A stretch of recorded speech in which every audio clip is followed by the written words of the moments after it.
일단 헤라는 언제나 좀 위험이 있고 좀 우아한 모습으로 많이 등장을 하고 있거든요. 바티칸에 가시면 만나보실 수 있는 작품이에요. 작품을 좀 들여다보시면 일단 머리에 뭔가 쓰고 계세요. 폴로라고 하는 건데 그리스 시대 때 실제 유행했던 장신구이거든요. 마치 왕관처럼 이 폴로라는 장신구를 딱 쓰고 계시고요. 지금 오른손에 홀을 들고 있어요. 이 홀은 위험을 상징하는 거거든요. 그래서 그리스 신화 속에서 오직 제우스하고 헤라에게만 허용된 상징물이라고 생각하시면 돼요. 그리고 왼손에 보시면 이상한 접시 같은 걸 들고 있어요. 요거는 이제 파테라라고 하는 술을 담는 접시거든요. 근데 단순히 술을 담는 접시만 의미하는 것이 아니라 요걸 가지고 있으면 내가 손님을 대접할 수 있다라는 의미가 되기도 해요. 그러니까 손님을 대접을 한다라는 건 그만큼 권력과 부를 가지고 있다라는 의미이기도 하거든요. 예를 들어서 저희 집도 그 손님을 대접을 할 때 언제나 저희 와이프의 제가가 필요하거든요. 그러니까 항상 그 절대 권력자의 허락이 필요하잖아요. 마찬가지예요. 올림푸스에 손님을 초대할 때는 항상 나의 허락이 필요하다. 뭐 그런 의미로도 뭐 재밌게 해석을 해볼 수도 있을 것 같아요. 그리고 헤라 같은 경우에는 복장에도 좀 차이가 있어요. 자세히 보시면 이 옷 속의 특정 부분만 좀 부각돼요.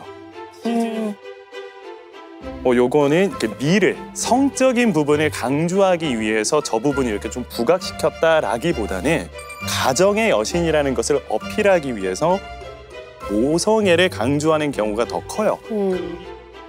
우리 시청자분들이 이런 걸 좀 기억을 하셨다가 아이들과 같이 미술관에 가셨을 때 요런 것들은 이런 의미가 있어서 이분은 누구야 이렇게 한번 이야기 나누시는 것도 괜찮으실 것 같아요. 근데 지금 헤라가 들고 있는 홀 그 위에 어떤 장식이 지금 있나요? 지금은 없군요. 보통 알려진 거로는 헤라가 들고 있는 저 홀 위에는 작은 뻐꾸기 형상이 있었대요. 그 뻐꾸기는 혹시? 네, 제우스. 네. 제우스가 자기에게 처음 왔던 그거를 계속 기억하고 있었어요. 그러니까 헤라는 제우스가 바람을 피고 그 바깥에 나갔어도 마음속에 여전히 항상 제우스를 생각하는. 목이 답답한 언니네 또. 제가 여자로서도 좀 이해 안 가는 부분이기도 한 게 남편이 바람피는 장면을 사실 목격을 하면 제 생각에는 만났을 때 남편을 잡아야 될 것 같은데 제우스한테 뭐라고 안 하고 내연녀나 그 자식들한테만 뭐 저주를 퍼붓는다든지 뭐 이렇게 한단 말이죠. 근데 헤라는 왜 그런 걸까요, 교수님? 그 심리가 뭘까를 한번 생각해보면 헤라의 마음이 거기에도 투영돼 있는 게 아닌가 생각이 돼요. 만약 내가 이 남자랑 끝내야겠다 그럼 남자한테 얘기할 것 같아요. 이렇게 될 텐데 여자를 다그친다는 건 헤라는 제우스와의 관계를 계속 유지하고 싶은 마음이 있고 그 마음엔 두 가지가 있는 것 같아요. 결혼과 가정의 신이기 때문에 자기 직분에 충실하다는 거가 하나고요. 둘째는 헤라가 정말 제우스를 계속 사랑하고 있었다는. 헤라가 또 그렇게 참아낼 수 있었던 몇 가지 동기 중에 하나는 제우스가 헤라를 맞이하면서 결혼식을 굉장히 성대하게 열었거든요.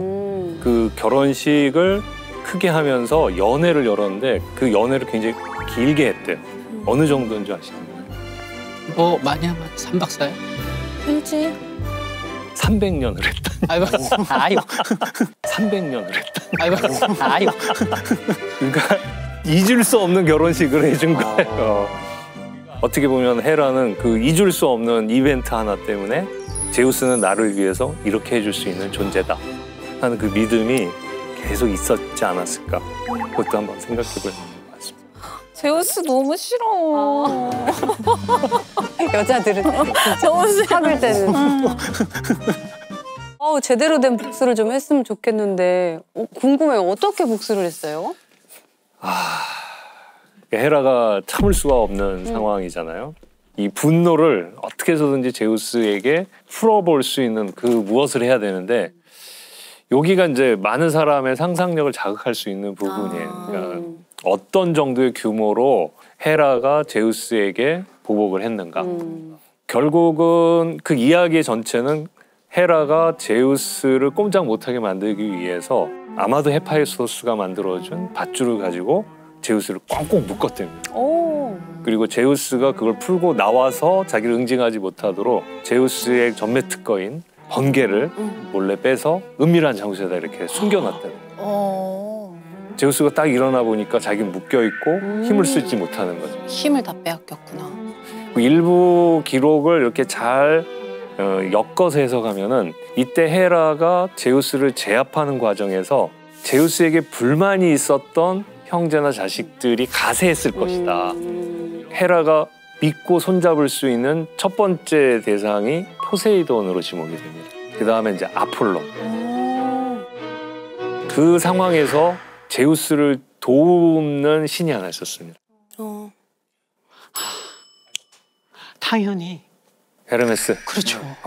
헤르메스가 아니었습니다. 아니에요? 아니에요? 그럼 헤르메스조차도 그때는 아무 일도 하지 못했습니다. 그 일을 했던 여신은 제우스가 한때 연모했던 테티스라는 여신이었습니다. 기억나시나요? 헤파이스토스 키워준 엄마. 그렇죠. 바다의 여신. 예. 착한. 예. 테티스가 제우스가 그런 공경에 처한 걸 보고 가만히 있지 못했습니다. 착해. 테티스는 또 누구에게 갔냐면 백손 거신 기억나시나요? 네, 백손이. 어떤 것이? 예. 티탄족의 형제지만 그 지하에 갇혀 있었던 백손 거신 중에 브리아레오스라고 하는 그 거신이 있었습니다. 그 거신에게 테티스가 부탁을 한 거예요. 그러니까 이 브리아레오스가 테티스의 부탁을 듣고 올림포스로 올라가서 제우스를 구해줬다고. 풀려난 제우스가 어땠을까요? 아이고. 어떡해? 가만둘 수 없죠. 어떡해? 예. 그래서 그 사건과 관련된 걸로 포세이돈과 아폴론 이 둘은 귀향을 보냅니다. 그래서 인간 밑에서 노예 생활을 하게 만들고 아이고. 헤라는 그 분을 그대로 갚아줍니다. 그래서 꽁꽁 사슬로 묶어가지고 올림포스 산 정상에다 이렇게 대롱대롱 매달아 놓습니다. 네가 감히 나를 이러면서. 그 제우스가 한 번은 또 이제 의심하고 그럴 때마다 그런 구절이 있어요. 너 또 다시 한번 그렇게 매달리고 싶어? 그러니까 헤라는 그 트라우마 때문에 제우스에게 함부로 하지 못한 그런 것도 있죠. 제우스가 남편으로서 아내를 벌한 게 아니고 이 세계를 통치하는 왕으로서 반란군의 수괴한테 책임은 물어야 되는데 이 아내인 거예요. 그랬죠. 근데 만약에 이 책임을 묻지 않으면 이건 권력도 잃고 모든 게 끝나니 어찌 보면 그렇게 매달아도 마음이 편했을까? 그렇죠. 제우스로서도 그 피할 수 없는 선택이죠. 만약 여기서 내가 봐주거나 헤라랑 화해를 해버리면 이런 반란의 움직임이 계속 허용될 수 있다는 생각, 그리고 포세이돈이나 아폴로는 벌을 줬는데 헤라를 주지 않는다면 이것도 편향적인 태도다라고 비난을 받을 수 있는 그런 상황이죠. 근데 결국 이렇게 지지고 볶고 싸우다가 기간테스가 쳐들어오니까 하나가 돼서 넘어가. 맞서 싸우는 거잖아요. 예. 이거 인간 세계 모습하고 또 너무 정말 비슷하네요. 부부 싸움은 칼로 물베기. 저 근데 네. 아무리 교수님이랑 선생님이 실드를 쳐주셔도 별로. 저도 제우스는 안 되겠어요. 물론 왕으로서 쿠데타 세력을 제압해야 되는 건 맞는데 정말 그런 마음 했다면 너 뭐 다시 매달리고 싶어? 이런 말은 왜 했을까? 약간 거기에서도 의문점이. 찌질하죠. 네, 그거는 되게 자기 중심적인. 네 본인의 그 과실은 전혀 생각하지 않고. 그래서 이 지금 여러분들의 불만이 우리가 고대 사회를 바라보면서 야 정말 불합리한 사회였다라고 얘기할 수 있는 대목은 우리가 그런 사회를 딛고 일어나서 민주적이고 정의로운 사회를 우리가 이루고 있기 때문인 거죠. 그리고 어쩌면 그 사회 자체에서도 이런 이야기를 띄우면서 당대 권력층의 행태를 비판했어요. 비판하고. 네. 풍자하고. 그러면 이제 권력자들이 그 얘기를 듣고 굉장히 기분 나쁠 수 있잖아요. 저게 내 얘기인가? 아, 신한데 그냥 재밌는 옛날 얘기인데? 그러면 권력층이 자기를 직접적으로 뭐 한 게 아니니까 어쩔 수 없는 거죠. 그러면서 대중들 사이에서, 서민들 사이에서 이 이야기는 그런 권력층에 대한 불만과 권력층의 모순에 대한 그런 해악과 풍자의 도구로도 사용되었다. 이렇게 볼 수도 있습니다. 코미디네요, 코미디야. 그렇죠. 정치 풍자 코미디. 그래서 이런 이야기를 바탕으로 그림도 굉장히 많이 그려지거든요. 바로크의 거장 루벤스가 그린 작품을 하나 소개시켜 드릴까 하는데요. 가짜 헤라에게 속은 익시온이라는 작품이에요. 가장 먼저 시선이 가는 인물들은 정중앙에 있는 두 명의 여신인 것 같은데 헤라가 두 명이 동시에 등장을 했다? 아, 이거 익시온 이야기구나. 이렇게 우리가 추정을 해볼 수가 있는 거죠. 우측 하단을 보시면은 공작새가 등장을 하고 있어요. 진짜 헤라는 아래쪽에 공작새가 진짜를 바라보고 있어요. 머리 방향에. 그래서 아, 이 오른쪽이 진짜구나라고 우리가 추정을 해볼 수가 있는 거예요. 왼쪽으로 넘어오시면 지금 당연히 우측편에 옷을 벗고 있는 남성은 익시온이겠죠. 근데 그 주변으로도 인물들이 좀 많이 보여요. 그러네요. 먼저 위쪽으로 올라가 보시면 날개가 달린 여신이 한 명 등장을 하고 있는데 보통 신들의 전령이라 불리는 아이리스예요. 그런데 지금 어깨에 뭔가 이상한 게 보이시나요? 네. 저기 보시면 여우 같은. 여우예요, 여우. 고전주의 미술에 등장하는 여우는 거짓 내지는 교활 이런 것들을 상징해요. 자, 다시 말해 지금 아이리스 여신 아래쪽에 펼쳐지고 있는 이 장면이 가짜다. 그런데 가짜기는 하지만 어쨌든 여신이 겁탈을 당하는 장면이다 보니까 이걸 좀 가만히 지켜보고 있기에는 좀 민망하니 이 추악한 장면 제가 덮어버리겠습니다. 다른 사람들은 못 보게 할게요 하면서 붉은색 장막으로 이 공간을 가리려고 하는 장면이에요. 여기서 가장 재밌는 부분은 우측 상단에 있어요. 제우스. 아, 독수리다.